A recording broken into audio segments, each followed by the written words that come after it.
and welcome to Horror Rewind. This is Kelly Florence.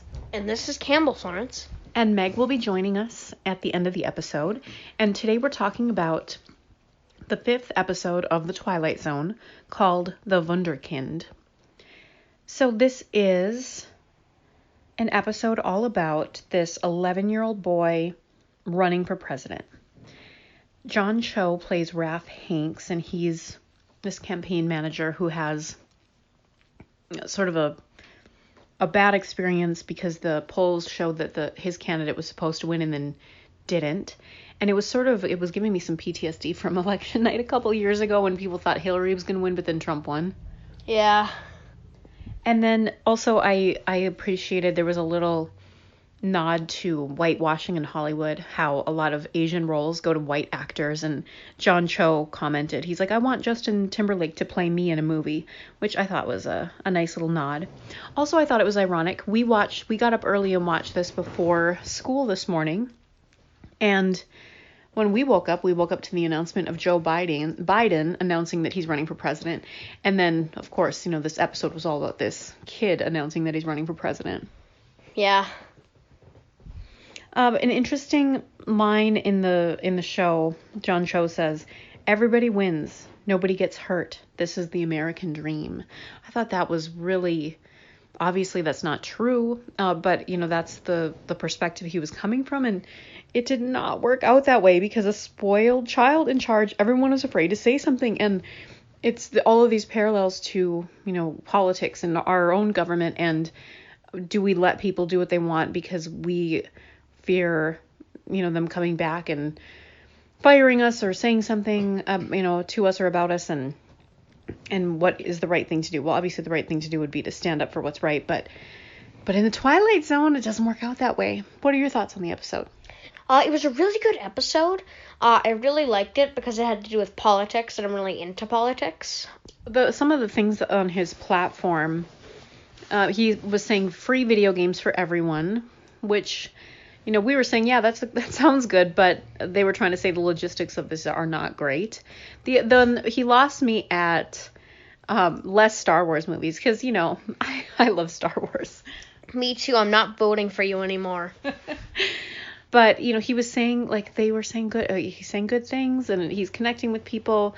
That whole lie about his dog being sick in order to get John Cho back and, work on his campaign, and it was just all a trick. I mean, it was so well done, and I loved Allison Tolman in the episode.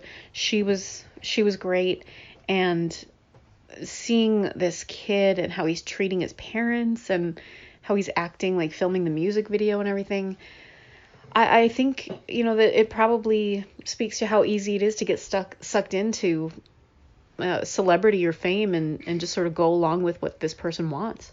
Yeah, I also like how he hates going to the doctor, and then one of the aides comes in and says it's time for your yearly physical. He's like, I don't want to do that. It's like, but Congress requires you to do that. Then fire Congress. Yeah, he just wants all these extreme random things, and then he changes the law apparently that no old men can be doctors. So it's a child doctor at the end, of course, that's treating John Cho, and it's like, oh, be careful what you wish for. Well, let's rank this episode on a scale of 0 to 10. 0 being you hated it, 10 being you think it's a perfect episode.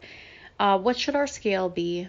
How about like states in an election, like how many states you win, 10 being you get all the states, 0 being you get none of the states, and 5 being you get 25 of the states. Okay, so states that you're winning in an election, how many do you give the Wunderkind? I give it all 50 states 10. Wow, you liked it that much? Yeah, it was a really good episode. I really liked it. I liked it too. I'm giving it an 8 though. So, 80% of the vote or whatever. I thought it was really solid, but I didn't love it as much as I loved Replay a couple weeks ago. Next week's episode is set in space. That looks pretty cool. Yeah, I do have to say, Replay is better than this one. Yeah, I think Replay is the best episode so far. Yeah, so you probably give that one an 11 out of 10, right? Yep. So we're going to listen to Meg's thoughts next on the episode. So take it away, Meg. Okay, so here are my thoughts on Twilight Zone episode 5, I think. Is it 5 already? Okay. It's about to get political up in here, so if you don't want to hear politics, turn it off. So, I think that this episode, I kept smiling the whole time because obviously it's like a whole entire hour of commentary on what's going on in the White House right now, of course. And I think that that's what made, and Kelly and I were talking about this before, but like that's what made the Twilight Zone important and of its time when it came out in the 60s, because it was exploring what people were afraid of and sort of the unique social constructs that were happening then. And so it just makes perfect sense that this episode Wunderkind sort of exists now. And of course, I mean, literally the way they describe Jacob Tremblay's character Oliver, who's running for president, an 11-year-old who's running for president, is very Trump-like, and the reasons people give for voting for him and the reasons for John Cho's character for working for him. So, and of course, it all ends badly, as, you know, I think a lot of us would agree.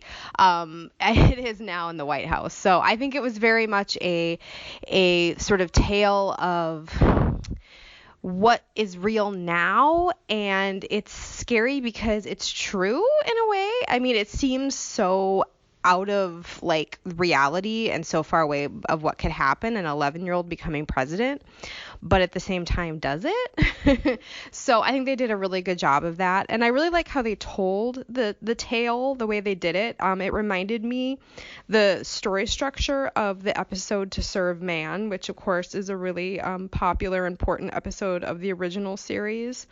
And also it reminded me of the name escapes me, but of the episode where the boy is controlling all the adults around him with supernatural powers, which was done in the Twilight Zone movie remake as well. But it kind of made me think of that too.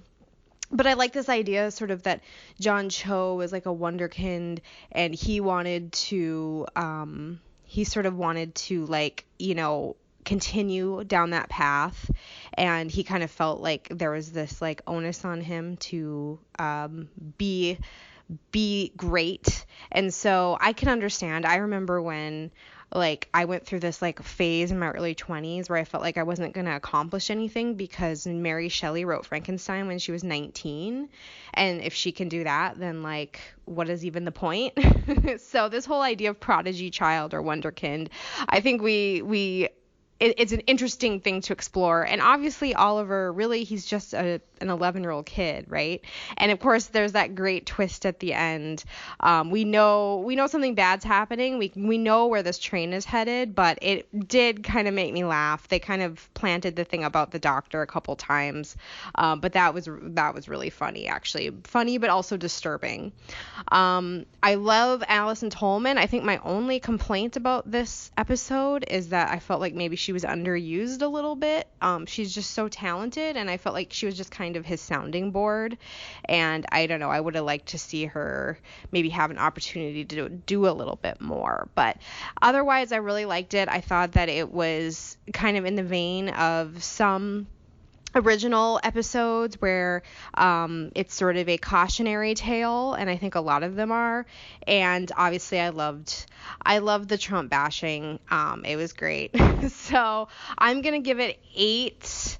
I'm gonna give it 8. What was the name of the dog? Oh, I can't remember, but I'm gonna give it 8, the curly dog that he pretended was dying of cancer. That's what I'm gonna give it.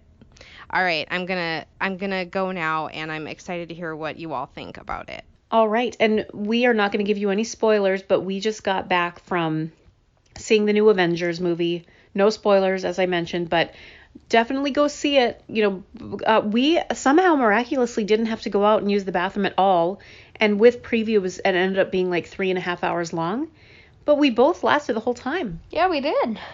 So I recommend it. It was good. I laughed. I cried. I had my hand over my mouth in shock and surprise and wonder, and I felt all the feels.